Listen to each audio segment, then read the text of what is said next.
qu'est-ce qu'on peut entendre par liberté? Qu'est-ce qu'on peut entendre par responsabilité? Quel rapport peut-on instituer entre les deux? Est-ce que la liberté contredit-elle la responsabilité ou vice-versa? Ou encore, y a-t-il possibilité de parler d'interdépendance entre la liberté et la responsabilité? Ce qui va nous amener à développer ce point-là en deux points essentiels. Et en petit 1, d'abord notons le grand 4. Notons ensemble le grand 4. Rapport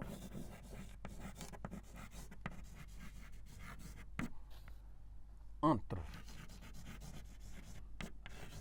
la liberté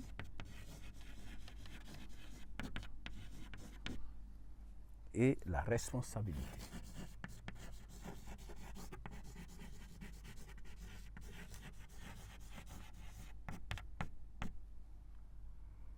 Et la responsabilité, en petit 1, nous dirons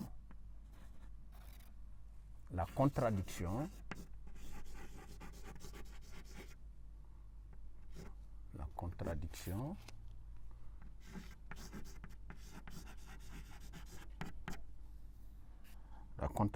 entre liberté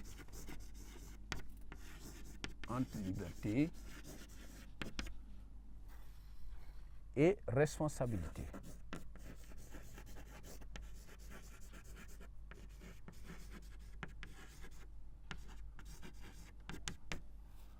Que pouvons-nous retenir à ce niveau? La liberté, lorsqu'on parle de liberté, cela suppose que la liberté est la possibilité de faire des choix et d'agir sans contrainte. Par contre, la responsabilité implique la capacité de répondre de ses actes. La capacité de répondre de ses actes. De les assumer. Je réponds de mes actes, j'assume mes actes et je reconnais que je suis l'auteur des actes que j'ai posés.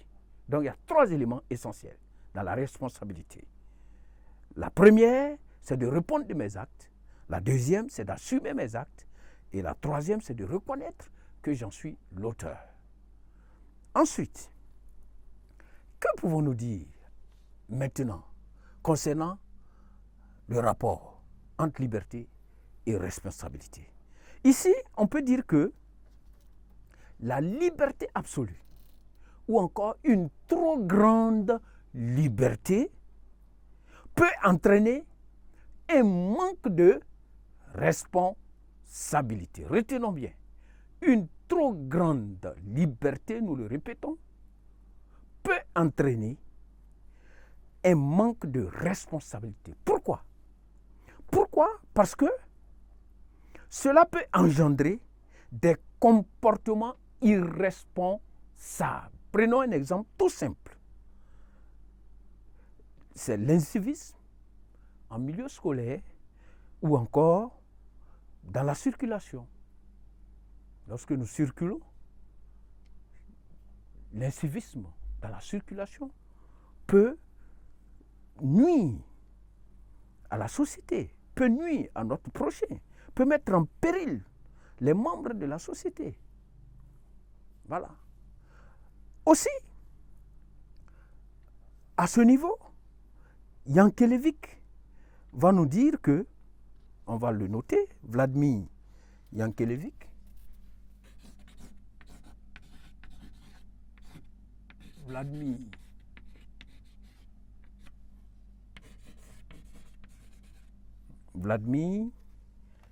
Yankelevich.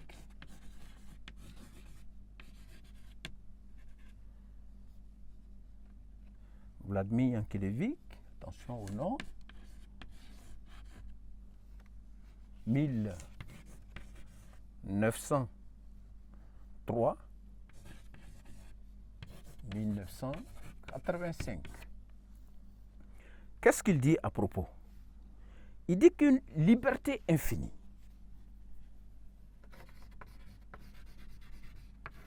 une liberté infinie. Une liberté infinie se nie elle-même. Se nie elle-même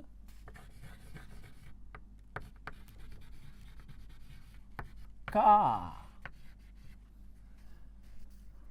étant aussi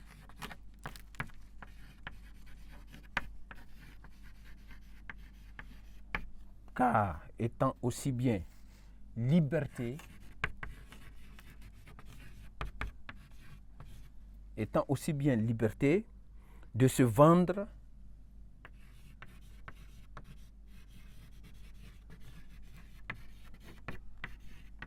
et de devenir esclave. Étant aussi bien liberté de se vendre et de devenir esclave. Si nous sommes totalement libres, si nous sommes dans une liberté absolue, cette liberté-là se nie. Pourquoi? Parce que cette liberté-là est une liberté qui nous permet de nous vendre et de devenir nous-mêmes esclaves.